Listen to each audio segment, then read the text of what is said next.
Hi friends, I am Dr. Jaswant Shah, MD, physician and diabetologist. I am practicing Ashtang yoga daily for 2 hours for last 35 years.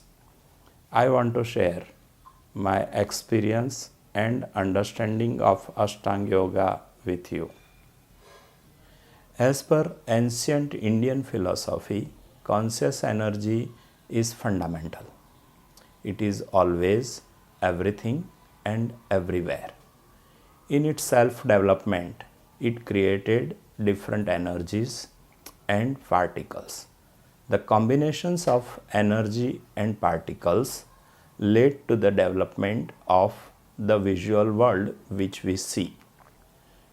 It is named as Par-Brahma or Paramatma in ancient religious literature. Standard particle physics and theory of quantum field and quantum mechanics points towards the same fact. Immense data from conscious energy available from quantum world gets filtered out as awareness when the conscious energy takes a form as life or a object. Awareness in life or object is in charge of survival, development, and reproduction and destruction of that object or life. In humans, the awareness is both physical and mental. While physical awareness helps the organism for natural selections, for fitness cues, for survival and the functions we mentioned, while the mental awareness does the same for the mental content, which is essentially a story of me in human beings. To free itself from the work, which is the nature of the energy, it provided organism autonomy by creating number of tools for survival. These tools include DNA, neurons, sense organs, and so many mental faculties like memory, propositions, intelligence, imagination, and such other faculties of the mind. With development of complex neurological faculty in humans, the function of action was handed over to the neurological activity. The working of the human beings takes place by the alertness generated by the neurological activity. The neurological alertness, emotion, and thought are the basis of action in human being. Most of the functions needed for physical survival are made automatic, like respiration, circulation, immune function, cell proliferation, cell division, muscle, and other autonomic actions are automatic. On the other hand, most of the mind functions, including thoughts, emotions, are also automatic. With development of complex neurological mechanisms in humans, the function of action is handed over to the neurological activity. The basis of such activity is alertness and emotion. Thus, alertness is a result of filtration of data from consciousness and formatting it into a space-time format by neurological conditioning. While awareness is a miniature version of consciousness, focusing of alertness is called attention. The attention has a penetrative quality. Shorter and shallow attention to a form or an object gives us unlimited information about its shape, colors, and superficial existence. If attention is intensified and prolonged, it will reveal the very purpose and objective of existence of that form, and it will reveal the cause effect chain of that object and its future forms. Huge burden of past knowledge and availability of stronger and stronger means for sensory stimulation makes our attention shallow and fragmentary. Attention deficit is the basic cause of all human sufferings, evils, and conflicts because it broods ignorance. By increasing attention span, it is possible to link back our alertness to awareness and awareness to consciousness. This linking back is called yoga. The word yoga means to join or to couple.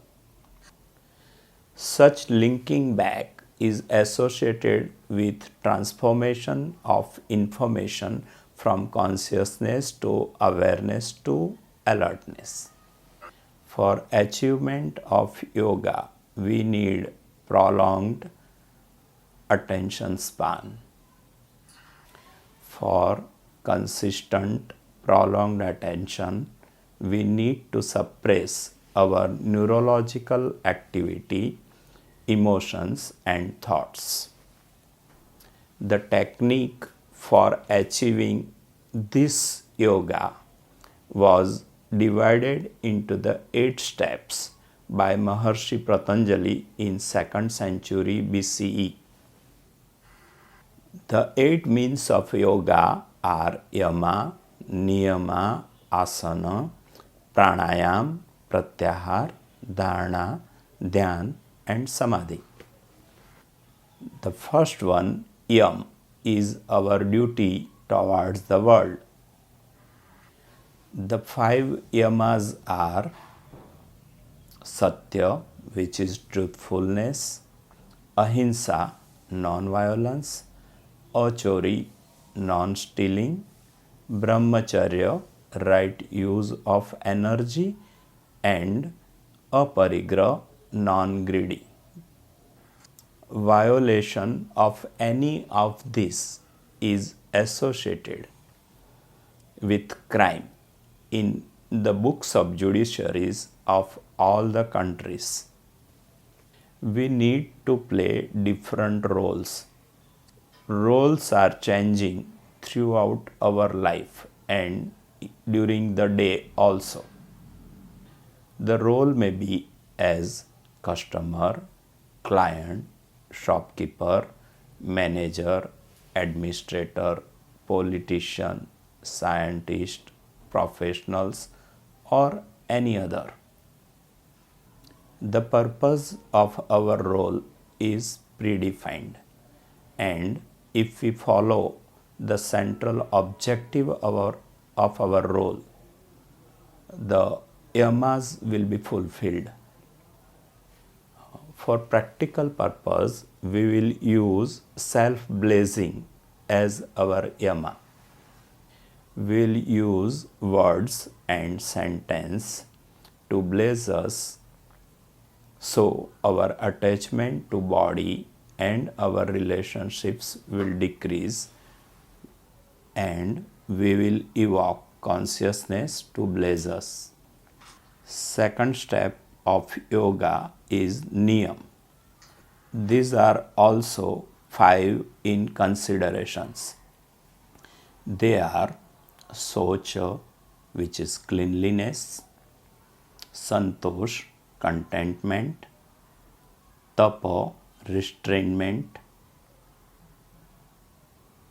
Ishwar Pranidhan, which is dedication to the higher energy, and Swadhyay, which is self-study.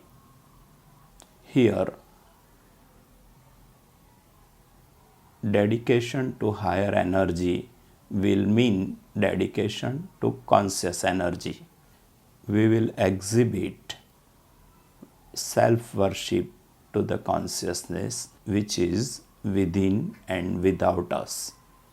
As per Yoga Shastra, our molecular body extends far beyond our physical body. It penetrates our body and extends outside. It receives information from conscious energy through various chakras which are located in the molecular body and are parallel to the neurological plexuses in the physical body. Our molecular existence is a web of chakras and nadis. There are 7 main and 7 subordinate, total of 49 chakras and 70,000 nadis. For practical purpose, we will use 4 peripheral chakras from below upwards, that is right and left great toe, right and left knee, right and left mid forearm, and right and left shoulder, and 5 central chakras from above downwards. Top of the crown, center of the forehead, center of the throat, at the level of heart, and the level of umbilicus. The third mean of yoga is asana or posture. Posture should be relaxed, balanced, and steady. There is a direct relationship with the body posture and state of the mind. For achieving proper asana, we will command relaxation to different groups of muscles in segments from below upwards.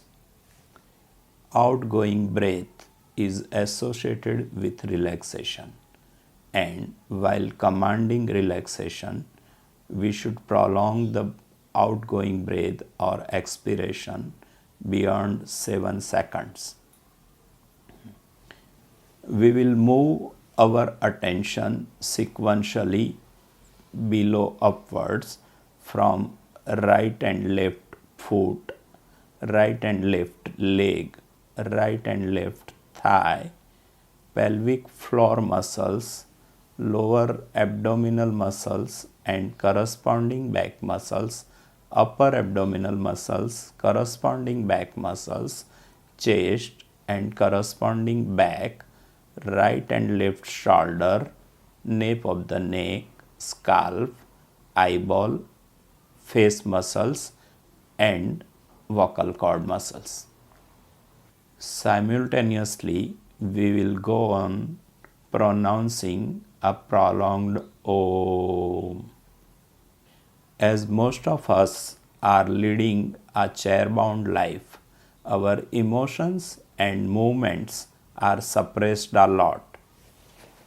This suppression is a cause of muscle stress and stress-related pains. A thorough relaxation should lead to lightness of the body, and there should not be any tension signals from any muscles.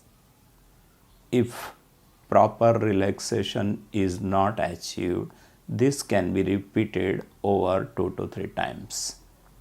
These 3 steps of yoga, yama, niyama and asana, are external and can be demonstrated, can be educated.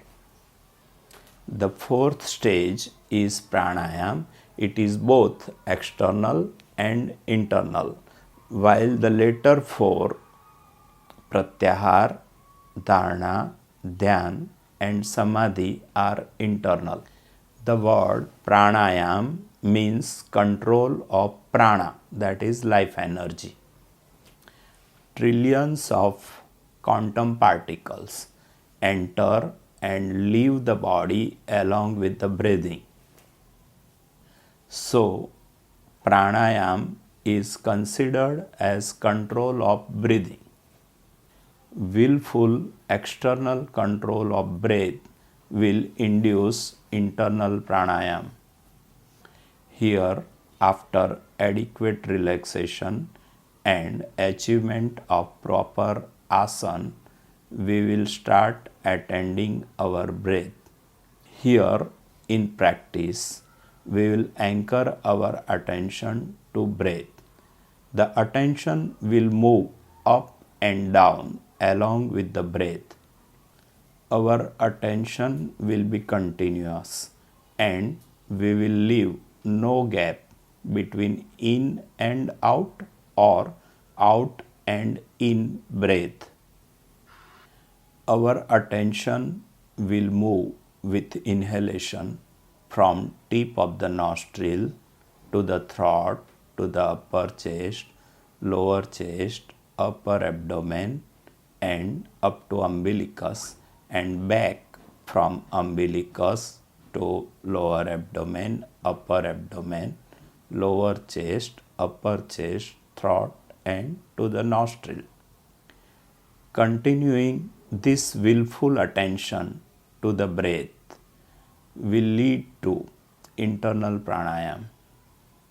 Sensation, thoughts, and emotions are distractor to this process. By bringing back our attention to the breath and not getting involved into the reactive mind activity, by practice we will be able to achieve at least 5 to 7 minutes duration of pranayam. Having practiced external pranayam, it will give way to a very smooth, rhythmic, gentle, and automatic breathing. This is a stage of internal pranayam. In the ancient book of yoga, this rhythmic breathing is called lay or rhythm. It was named as 3SRB or 3-step rhythmic breathing by Yogi Sri S.N. Tawariya. The characteristics of this breathing is it is automatic, effortless, has 12 per minute frequency with 3 seconds of inhalation and 2 seconds of exhalation. The energy generated from this stage of pranayam leads to the next 5th stage of yoga, which is pratyahar. We will continue to witness internal pranayam or rhythmic breathing. The energy generated through this breathing will work in its own way. Pratyahar is recognized as detachment of senses from the sense organs. This is a beautiful state. Most of the neuronal activities in the association areas of the brain is suppressed. Sensory inputs in this stage in the form of sound, itch, tingling, numbness, thought, emotion is just recognized but not reacted upon. Such a state is non-historical, was never experienced in the life. and leads to further relaxation of the body. Continuation of this state by just witnessing, not getting involved into the thought activity, will ignite or will precipitate the next stage of yoga, which is dharana. Dharana is a sixth stage of yoga. Dharana is focusing our liberated attention to a desired point. In the stage of pranayam, we anchored our attention to breath. With internal pranayam, it got liberated from breath, thoughts, emotions, or any other neurological activity. Such a liberated attention can be focused to any intense desire, task, or question or problem in hand. Here, we want to know the reality. So, our focal point will be in between the center of the forehead, which is Ajna Chakra in yoga, and top of the skull, which is Sahasrara Chakra in yoga. This point is considered as a seat of the soul. This means the focusing will be behind and above the eye levels, approximately 1.5 to 2 inch. The seventh step of yoga is dhyana. Remaining and continuing the stage of dharana will give way to the stage of meditation. In the previous stage, we had attendant, attention, and a point of attention.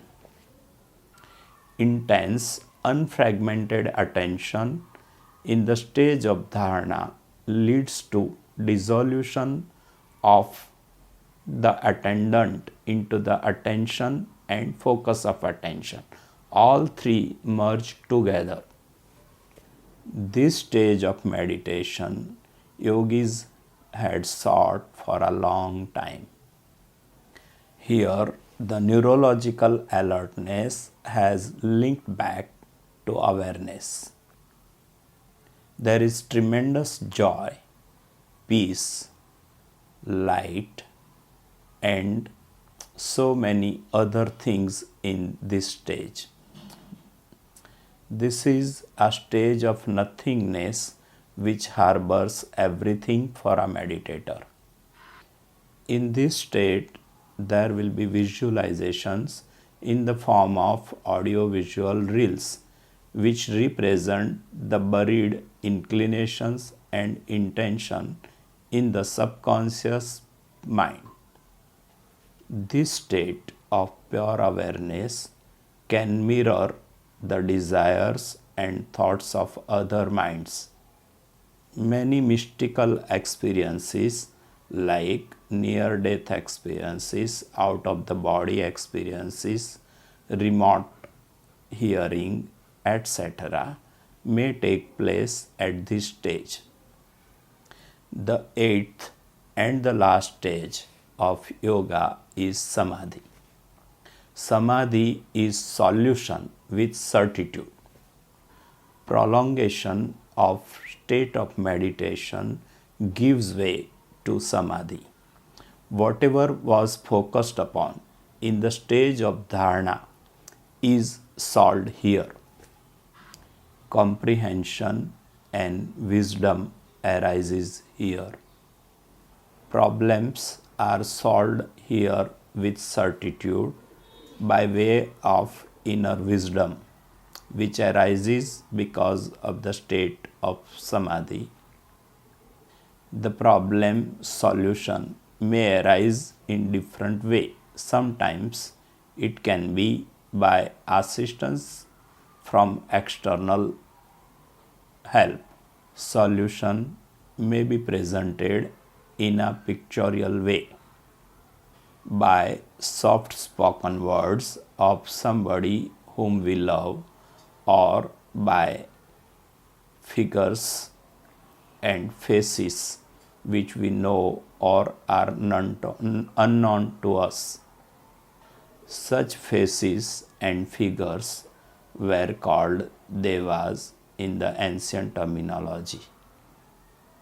Information from conscious energy is conveyed to the awareness.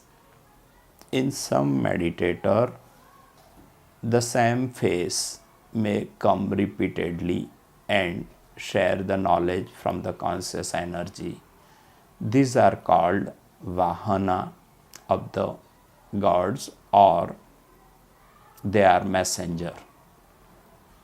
Regular and diligent practice of Ashtang Yoga will increase our productivity, our creativity, our wisdom, our health, and will also improve our problem solving abilities. In the next video, we will learn or demonstrate the Ashtanga Yoga practice. Thank you very much for listening to this informative lecture on Ashtanga Yoga.